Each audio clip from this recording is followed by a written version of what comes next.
If you have a block of ice and supply heat to it, its temperature will increase. The particles vibrate faster, which means they're gaining kinetic energy. However, once it reaches the melting point of 0 degrees C, its temperature will remain constant until it's all melted. Only then will its temperature start increasing again. The same thing happens when it reaches 100 degrees and it turns into a gas. But why the constant temperature? After all, energy is still going into the ice, but during a change of state, the particles don't gain kinetic energy, but rather potential energy. An increase in temperature means we must have an increase in kinetic energy of the particles, while a change in state, when heating anyway, must mean an increase in potential energy. During a change of state, the temperature stays constant, so we can't use the specific heat capacity equation. Instead, we use the SLH, specific latent heat equation. SLH of a substance tells you how much energy is needed to change the state of 1 kilogram of it.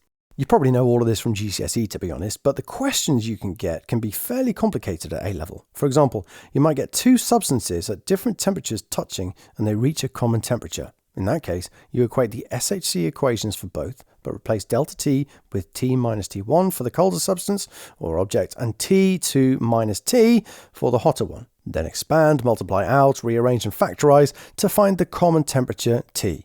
If it's an ice cube melting in a drink, for example, you must add on the SHC equation while it's ice and the SLH equation. There are many variations on these questions, so just remember you equate the total energy gained by one object to the total energy lost by the other. The Celsius scale is not an absolute scale, that is, it doesn't start at 0. We know that the higher the temperature, the more kinetic energy the particles have. So we must have a scale that starts at 0 when particles have in theory 0 kinetic energy. That's the Kelvin scale. Same increment as Celsius, just shifted by 273. Minus 273 degrees Celsius is 0 Kelvin. That is absolute 0. Note that it's not degrees Kelvin. To convert degrees C to Kelvin, just add 273.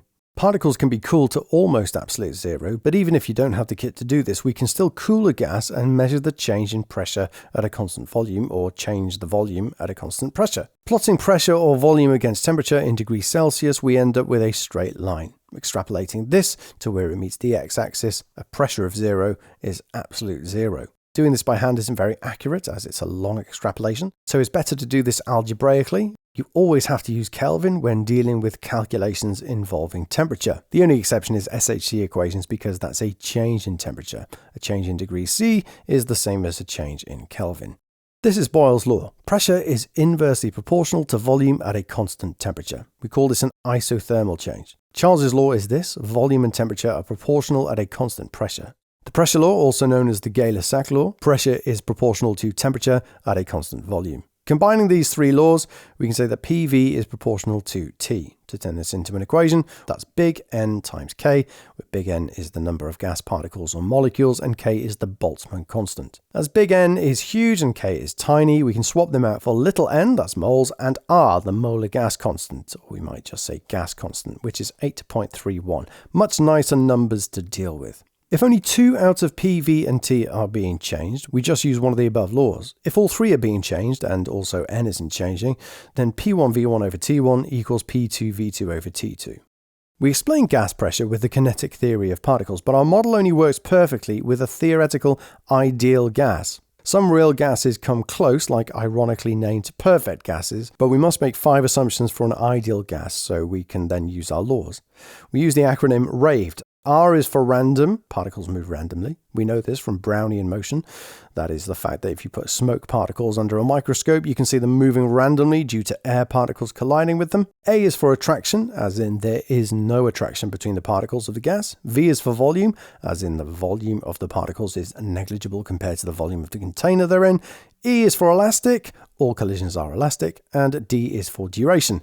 The duration of collisions is negligible compared to the time between collisions. To derive the kinetic theory equation, we imagine a cube of sides Lx, Ly, and Lz. A molecule inside collides with one of the sides, the area Ly, Lz, and it bounces off it. Its change in momentum is minus 2 mu, but we can drop the minus. We know that force equals change in momentum over time, but it's not exerting this force all the time, so we use the time it takes between these collisions. It takes 2 lots of distance divided by speed, so 2Lx over u. Therefore, force is equal to 2mu over 2Lx over u, which gives us mu squared over Lx.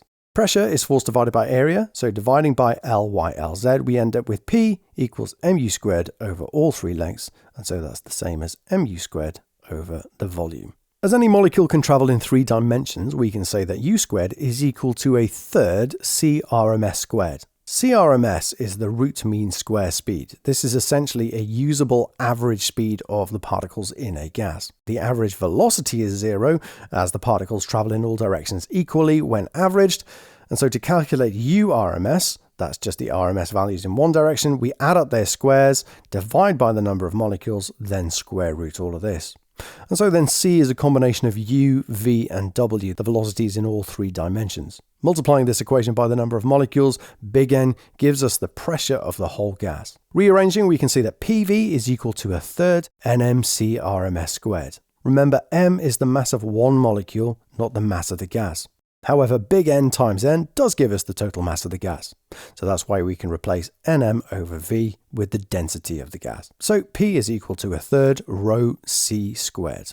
When doing calculations, don't bother writing the RMS. As PV is also equal to NKT, we find that MC squared is equal to 3KT. Half this and we have kinetic energy, half mc squared, half mv squared. So the kinetic energy of one molecule in a gas is equal to 3/2 kT. That means if you know the temperature of a gas, you can automatically know the energy of one molecule.